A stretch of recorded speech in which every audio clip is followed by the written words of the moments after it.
नमस्कार, मैं तवीर सिंह। आप देख रहे हैं जाग 85। अभी हम जंतर मंतर पर हैं। जंतर मंतर पर एक प्रोटेस्ट है, महिला क्रांति शक्ति ब्रिगेड, जिसकी आयोजक हैं कल्पना बौद्ध। बाबा साहब ने एक कथन कहा था, जिस धरना जुलूस मीटिंग में महिलाओं की भागीदारी हो वो धरना प्रदर्शन सफल होगा। लेकिन यहाँ तो महिला ही अगुवाई कर रही हैं और इस धरना में कुछ लोग आए हुए हैं, उनसे हम बात करना चाहेंगे और जानने की कोशिश करेंगे कि क्या विषय लेकर आए हैं। आप कहाँ से आए हो? मैं बाराबंकी से आया हूँ। मेरा नाम रामपाल है। क्या विषय है? विषय है संविधान के विरोध में जो संविधान बदलने की जो कार्रवाई की जा रही है, बदला न जाए, ईवीएम से चुनाव न कराया जाए, ईवीएम पर बैन लगाया जाए और जो सामाजिक रूप से जो प्रताड़ना चल रही है, रेप केस हो रहे हैं, ये न हो, सभी लोगों को सुरक्षा प्रदान की जाए। लेकिन विपक्ष तो ईवीएम के खिलाफ या जो असंवैधानिक काम हो रहे हैं उन पर आवाज उठा नहीं रहा। नहीं, बीच बीच में आवाज़ उठाते हैं, लेकिन कम आवाज़ उठाते हैं, लेकिन आवाज़ सभी लोग उठा रहे हैं। अभी हमारे साथ और लोग हैं, उनसे बात करते हैं। आप कहाँ से आए हो? मैं नोएडा से आया हूँ। मेरा नाम उदय सिंह है और हम कल्पना बौद्ध के समर्थक में आए हुए हैं।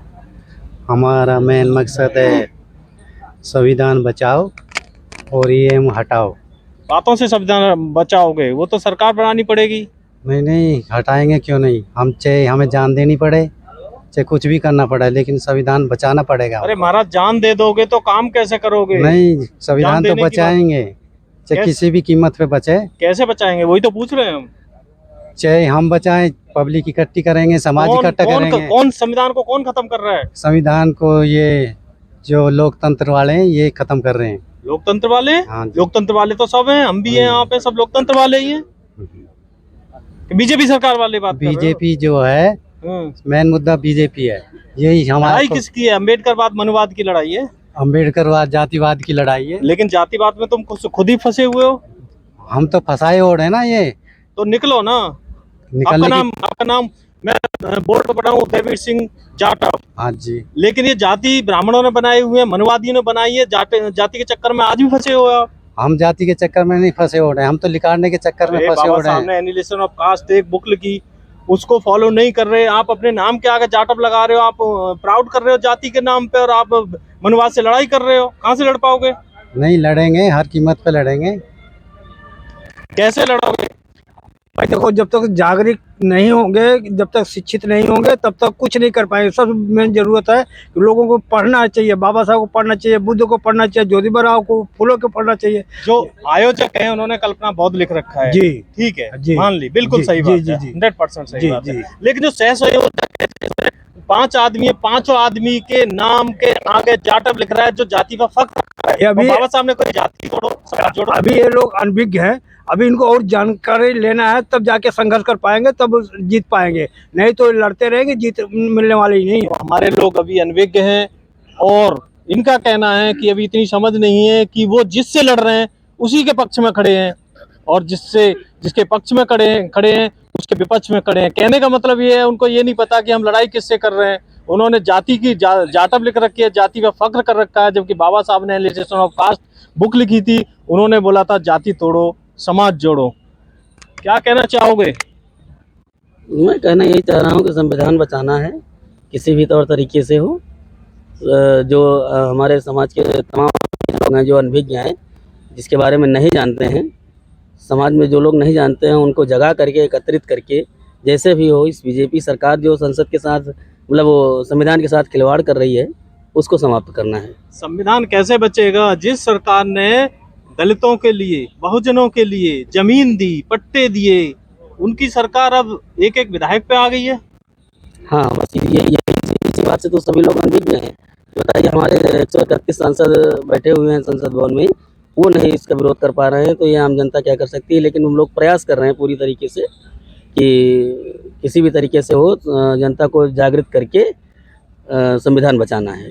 बहन जी ने 600 करोड़ रुपया खर्च करके पार्क बनवाए, बहुजन आइडियल की मूर्ति जी, लगवाई जी। और मीडिया ने ऐसा प्रचार किया कि मतलब कैसा, मतलब पहाड़ गिर गया हो। और 3,500 करोड़ की मोदी ने एक मूर्ति लगाई, किसी ने कुछ नहीं कहा, जिसमें आपके समाज के लोग ये कह रहे हैं कि पत्थरों में पैसा लगाया बहन जी ने। हाँ हाँ, हमारे ही समाज के लोग, लेकिन बहन जी का एक ये सपना था कि जिस प्रकार से हमारे उत्तर प्रदेश के आदमी किसी अन्य ज़िले में जा कर के घूमते हैं पर्यटक स्थल के रूप में, तो हम अपने लखनऊ को इस प्रकार से बनाना चाहेंगे कि बाहर के लोग आएँ और देख करके ये कहे कि हाँ, ये भी एक प्रकार का विशेष प्रकार से पर्यटक स्थल है। संविधान इसलिए जिस उन्होंने- रास्ते से बचेगा, आपका समाज उस रास्ते पे जा नहीं रहा, या तो वो कावड़ नहीं, लेके वो- कावड़ ढो रहा है, वो अभी बच्चों को जागृत पढ़ा नहीं रहा। है अभी बीजेपी सरकार स्कूल बंद कर रही है, हाँ। कैसे कैसे चलेगा? हाँ, तो इसी के लिए तो अभी हमारा समाज जागृत पूरी तरीके से नहीं हुआ है, उसको जगाने का काम है। उसको जिस दिन वो जाग जाएगा, संविधान अपने आप स्वतः बच जाएगा। आपने कहा कि बहन जी ने जो स्मारक बनाया है, पत्थर लगा दिया है, इसका कितना विरोध किया है, लेकिन मोदी ने गुजरात में पटेल का भवन जो बनाया आज मूर्ति, वही तो कह रहे तो हैं कितना हम। बड़ा बनाया उसका तो कोई हम मीडिया कह रहे वाले हैं नहीं पटेल दिखा ने रहे। एक मूर्ति लगाया, 3,000 करोड़ रुपए लगे, हाँ तो 3,500 हाँ करोड़ तो रुपए उसका तो लगे। मीडिया वालों नहीं दिखा रहे हैं। हाँ। और इसका बहन जी को जो बना दिया उसको दिखा रहे, क्योंकि ये गरीबों की बात उठाती है ना, दलितों की बात उठाती है, तो दलितों को उठाना, बात उठाना, गरीबों को बात उठाना, ये गुनाह है। बाबा साहब ने कहा था शिक्षा वो शेरनी का दूध है, जो पिएगा वो दहाड़ेगा। जी। लेकिन वर्तमान सरकार है वो स्कूलों को बंद, लगभग 1 लाख स्कूल बंद कर दिए हैं। जी, वो अरे कह रहे हैं, वो बच्चे ही नहीं है स्कूलों में। वो तो चाहते हैं कि कटोरा लेकर के जाके स्कूल में वही थाली में खाना खाएं और खिचड़ी खाएं और चले जाएं। वो शिक्षा पर थोड़ी जोर दे रहे हैं। अगर शिक्षा का जोर देते तो प्राइवेट स्कूल क्यों फल फूल रहे हैं और सरकारी स्कूल बंद पड़े जा रहे हैं। उनको मालूम है कि ये गरीब के बच्चे प्राइवेट नहीं पढ़ा पाएंगे, इसलिए प्राइवेट को बढ़ावा दे रहे हैं और सरकारी को बंद कर रहे हैं। क्योंकि हमारे जो गरीब के बच्चे थे सरकार में पढ़ते थे, तो इसलिए सरकारी स्कूल को बंद करके प्राइवेट को बढ़ावा दें। इन प्राइवेट जितने स्कूल हैं सभी नहीं के चाचा भतीजा मंत्री संतरी के ये सारे प्राइवेट स्कूल हैं। ये तो इनका कहना है कि प्राइवेट स्कूलों को बढ़ावा दे रही है सरकार, सरकारी स्कूलों को बंद कर रही है। कहने का मतलब शिक्षा के रास्ते बंद कर रही है। तो बहुजन समाज के लोगों से मेरा कहना यह है कि अपने बच्चों को पढ़ाएं। बाबा साहब ने कहा था कि पैर में चप्पल ना रहें, लेकिन घर में किताब जरूर रहें, घर में बर्तन टूटे रहें, लेकिन शिक्षा पे काम होना चाहिए। हमारे साथ हैं कुछ धर्मगुरु, उनसे बात करते हैं। जय भीम। नवोदय जय भीम। तो आप इसके बारे में मतलब बूझ रहे हैं हमको कि क्या हाँ, आप लोग मतलब क्या संविधान है? किस रास्ते जी, बचेगा? जी, जी, संविधान को यदि देखिए। सरकार खत्म कर रही है और प्राइवेटीकरण ला रही है, रोजगार खत्म कर रही है, तो वो क्या रास्ता है? आप धर्मगुरु हैं, आपको ज्यादा पता हो। हाँ, ठीक है, समाज ठीक को है, लीड ठीक। करते हैं। मैं तो जो है ये धर्मनीति से जुड़ा हुआ हूँ, लेकिन राजनीति से नहीं। यहाँ पर जो संविधान हटाया जा रहा है, हम लोगों का कर्तव्य है कि किसी को आपत्ति आती है उसको हटाना, उसको दुख नहीं देना चाहिए। क्योंकि हमारे महान पुरुष जो थे, भीमराव अम्बेडकर साहब थे, उन्होंने वे भी महान पुरुष थे। ज्योतिबा फुले भी महान पुरुष थे, सम्राट अशोक भी महान पुरुष थे, और इधर क्या नाम ये महात्मा गौतम बुद्ध भी आपने कही मैं धार्मिक आदमी हूँ। हाँ जी जी जी। धर्म और राजनीति को अलग रखना चाहिए। हाँ, देखिए, धर्म राजनीति तो हम नहीं चाहते हैं। हम केवल धर्मनीति चाहते हैं कि धर्मनीति में ये आता है कि जो बाबा साहब ने जो संविधान लागू किया था, उसकी नीतियां सरकार विरोध में ले रही है। ये संविधान, इसमें जो नया संसद भवन बनाया गया है, उसमें ये महान पुरुष की मूर्तियां रहना चाहिए और बाबा साहब का संविधान भी इसमें लगना चाहिए। और हमारी यही धर्मनीति है कि जो कि इससे हमारी पब्लिक का उत्थान होता है। क्योंकि संविधान में हर चीज़, गरीबों के अमीरों के लिए हर चीज़ लिखा हुआ है, तो संविधान आवश्यक है होना। आपने अभी कही कि मैं धार्मिक आदमी हूँ, जी, जी। लेकिन हिंदू धर्म में जो धार्मिक मठों में बैठा है वही मुख्यमंत्री की कुर्सी पे बैठा है। हाँ जी। लेकिन वो तो धर्म को और राजनीति को गोलमेल करे हुए हैं। आप अलग लेकिन हमारा तो ये सोच नहीं है। हम तो मतलब जो है, जो किसी को मतलब जो है कष्ट नहीं देना चाहता हूँ। मैं धर्म को आगे बढ़ाने के लिए गांव-गांव जाते हैं और हम धर्म को बढ़ाते हैं। हम भगवान गौतम बुद्ध के अनुयायी हैं और वहाँ गांव-गांव जाकर के मीटिंग लगाते हैं कि संगठन में रहें। क्योंकि संविधान में भी ये बातें थी कि बहुजन हिताय बहुजन सुखाय बहुजन जहाँ में संगठित रहें।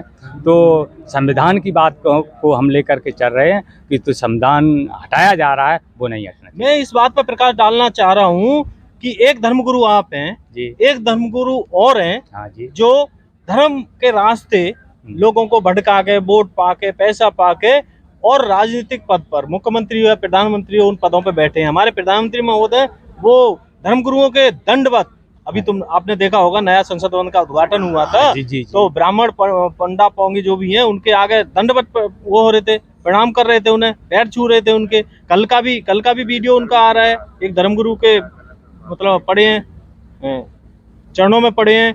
लेकिन मैं दोनों में ये अंतर जानना चाह रहा हूँ, मेरे व्यूअर ये जानना चाहें कि एक हिंदू धर्म है, एक बौद्ध धर्म है। जो बौद्ध धर्म गुरु ये कह रहे हैं कि धर्म और राजनीति अलग रहनी चाहिए, सीमा में रहनी चाहिए, और जो हिंदू धर्म में वो पदों की मलाई खा रहे हैं।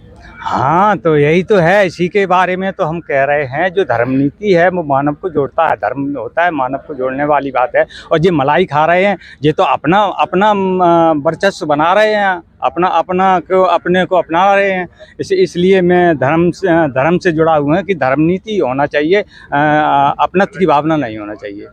हाँ, तो ये है हमारे साथ बौद्ध धर्म गुरु जो ये सीख दे रहे हैं कि धर्म और राजनीति अलग रहनी चाहिए, जबकि जो वर्तमान में सरकार है वो धर्म के रास्ते मलाई के पदों पर प्रधानमंत्री मुख्यमंत्री बन के समाज को बांटने का प्रयास कर रहे हैं। और जहाँ बौद्ध धर्म गुरु समाज को जोड़ने की बात कर रहे हैं, तो ये आपके ऊपर है कि कौन सा धर्म जोड़ता है, कौन सा धर्म तोड़ता है। कमेंट में ज़रूर बताएं।